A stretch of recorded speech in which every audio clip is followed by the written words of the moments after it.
Hello বন্ধুরা, জীবনের সহজ পাঠ চ্যানেলে তোমাদের স্বাগত। খুব তাড়াতাড়ি সেজে গুজে বেরিয়ে পড়েছি শ্যাম মন্দিরের উদ্দেশ্যে।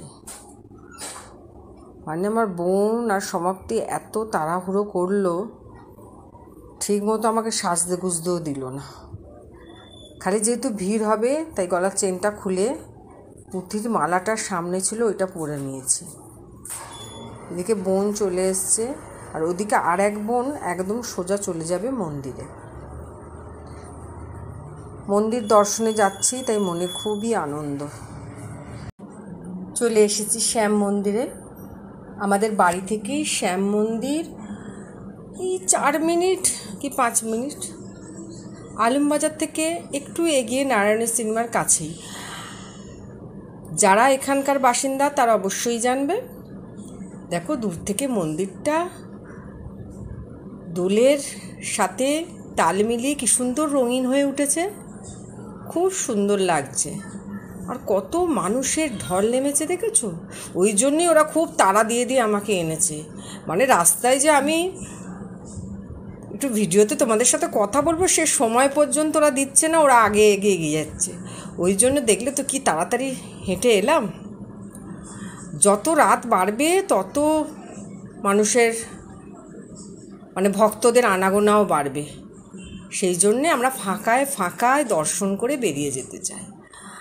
আর এখানে ঢুকে দেখছি কিছু কিছু জায়গায় মোবাইল নিয়ে একটু রেস্ট্রিকশান আছে, তাও তার ফাঁকেই বন্ধুদের জন্য কিছু ভিডিও করে নিলাম।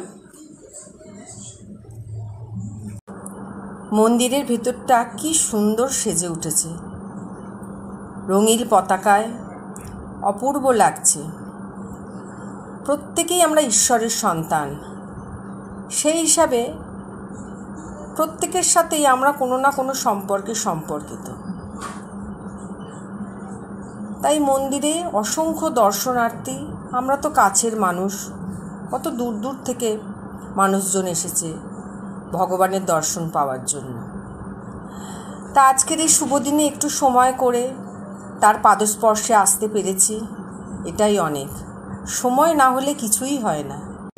লাইন দিয়ে ভগবানের দর্শন পাওয়ার জন্য তার দিকে এগিয়ে চলেছি। খুব ভালো লাগছে। তবে সব কিছু নিয়ম মাফিক সুষ্ঠুভাবেই মন্দিরে যারা পরিচালনা করছেন তারা ঠিকমতো দর্শনার্থীদের দর্শন করার সুযোগ করে দিচ্ছেন। আর ভেতরটাও অপূর্বভাবে সেজে উঠেছে। আমি যতটা সম্ভব দেখাবার চেষ্টা করছি। আসলে ওরা দাঁড়াতে দিচ্ছে না তো, কারণ ভিড় বেড়ে যাচ্ছে। সেই জন্য তড়িঘড়ি ভিডিওগুলো করতে হচ্ছে। দেখো ভিতরে যে ঝাড়টা কি সুন্দর। আর এখানে খুব সুন্দর নাম সংকীর্তন হচ্ছিল। এনারা অনেকক্ষণ ধরে এসেই হয়তো বসে আছেন। এইভাবে লাইন করে আস্তে আস্তে একদম শ্যামের কাছাকাছি আমরা চলে এসেছি।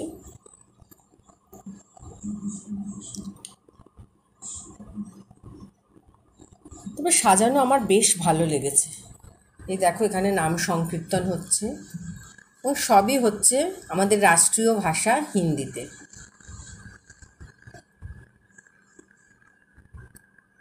ওনারা এগিয়ে যেতে বলছেন তাড়াতাড়ি। আর এখানে না তুলসী পাতা প্রসাদ হিসাবে দেয়া হয়, প্যাঁড়া দেয়া হয়, আর বোঁদের একটা করে ছোট প্যাকেট এখানে প্রসাদ হিসাবে দেয়া হয়েছে। আর ময়ূরের পালক পুচ্ছ আশীর্বাদ স্বরূপ, ভগবানের আশীর্বাদ স্বরূপ মাথায় ঠেকানো হয়।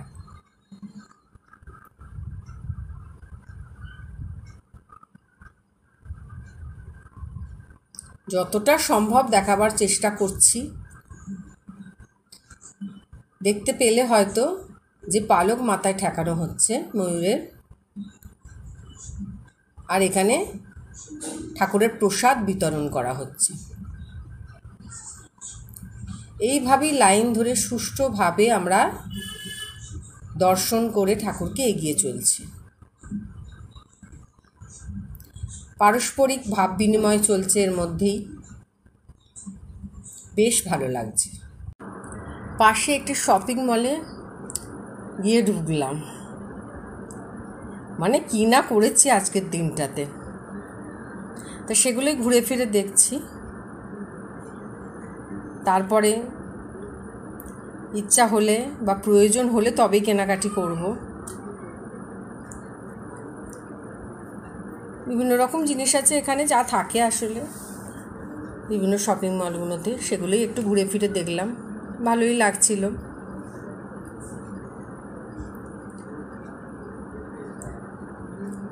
এই সুইট কর্নগুলো না খুব ভালো লাগে, আর ভীষণ, মানে আমাদের মতো যারা অসুস্থ বা যারা অসুস্থ নয় প্রত্যেকের ক্ষেত্রেই এগুলো খুব একটি প্রোটিন সমৃদ্ধ খাবার।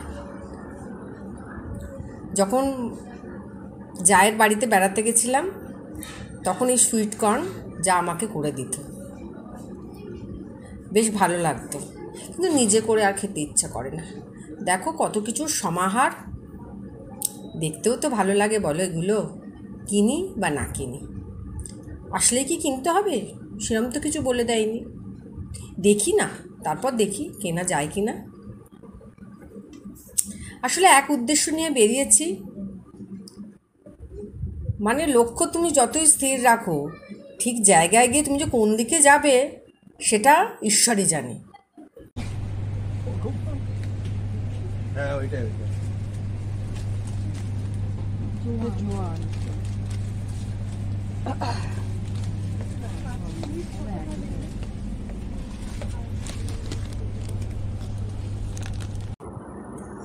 মলে খানিকক্ষণ ঘোরাঘুরি করলাম, জিনিসপত্র হাতে নিয়ে দেখলাম, কিন্তু কিছুই কিনলাম না, কারণ মাথার মধ্যে সেটা নিয়ে আসিনি যে কেনাকাটি করব, সেরকম পয়সাও আনিনি।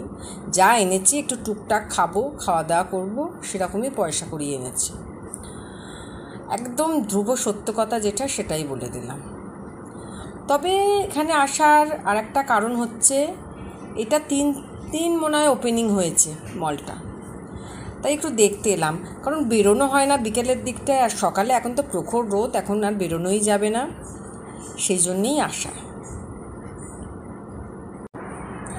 বহুদিন ধরে বহু ক্রোশ দূরে, বহু ব্যয় করি বহু দেশ ঘুরে, দেখিতে গিয়েছি পর্বতমালা, দেখিতে গিয়েছি সিন্ধু, দেখা হয় নাই চক্ষু মেলিয়া, ঘর হতে শুধু 2 পা ফেলিয়া, একটি ধানের শীষের উপর একটি শিশির বিন্দু।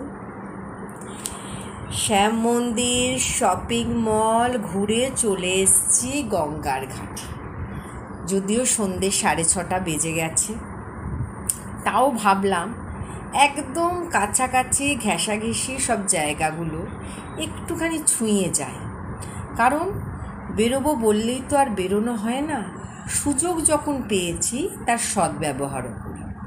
দেখো একদম দক্ষিণেশ্বরের আদলে 2 ধারে 6টা করে 12টা শিব মন্দির, সেগুলোই তোমাদের ঘুরে দেখানোর চেষ্টা করছি। তা এই গঙ্গার ঘাট সংস্করণ হয়েছে, দীর্ঘদিন হলো, রং হয়েছে, নতুন মূর্তি বসানো হয়েছে অনেক, তা সেগুলো দেখা আর হয়নি। সেজন্যই বললাম, আমরা ব্যয় করে কত দূরে দূরে ঘুরতে যাই, রবীন্দ্রনাথের ভাষায় অবশ্যই, কিন্তু ঘর থেকে একটু পা ফেললেই কত জিনিস দেখার আছে, সেগুলো কিন্তু আমাদের দেখা হয়ে ওঠে না। এগুলো আমাদের ঘরের একদম সামনে, তবুও আমরা দেখার সুযোগ পাই না। আর কি সুন্দর গঙ্গার ধারে শ্রীরামকৃষ্ণের মানে দণ্ডায়মান একটা মূর্তি, খুব ভালো লাগছে। সোজা শ্রী শ্রী মঙ্গলময়ী কালী মন্দির, দেখো আমরা সোজা মন্দির দর্শন করতেই যাচ্ছি, মাকে দর্শন করতে যাচ্ছি, খুব ভালো লাগছে। একসাথে এতগুলো জিনিস বাড়ির কাছাকাছি দেখতে পেয়ে খুবই ভালো লাগছে। এরকম অনেক জায়গা আছে আমাদের এই কাছাকাছি, কিন্তু ওই বললাম যাওয়ার হয়ে ওঠে না। মাকে দর্শন করো তোমরা। ওনারা ওখান থেকে বলছিলেন যে পুজো আরম্ভ হবে, আপনারা একটু বসে যান, কিন্তু অনেকটা সময় লাগবে, সেই জন্য আর বসা হলো না। এগিয়ে গেলাম মাকে প্রণাম করতে। মাকে আর কি জানাবো, তিনি তো অন্তর্যামী, সবই জানেন।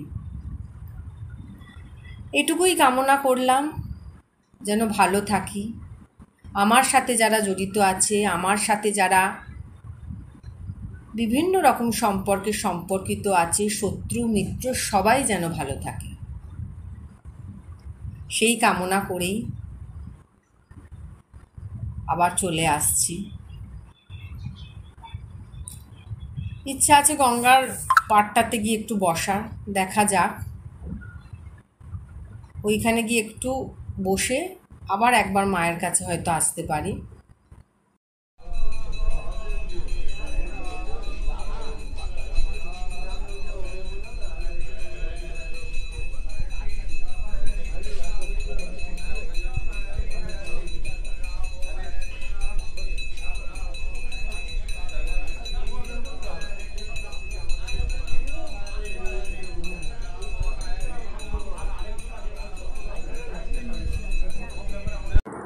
অনেক ঘুরে একটু ফুচকা আইসক্রিম খেয়ে চলে এসেছি পাড়ায় আমাদের লাড্ডু গোপালকে দেখাতে। দেখো কি মিষ্টি, তাই না? আর এখানে কচিকাচাদের একটু প্রোগ্রাম হচ্ছে, নাচের প্রোগ্রাম।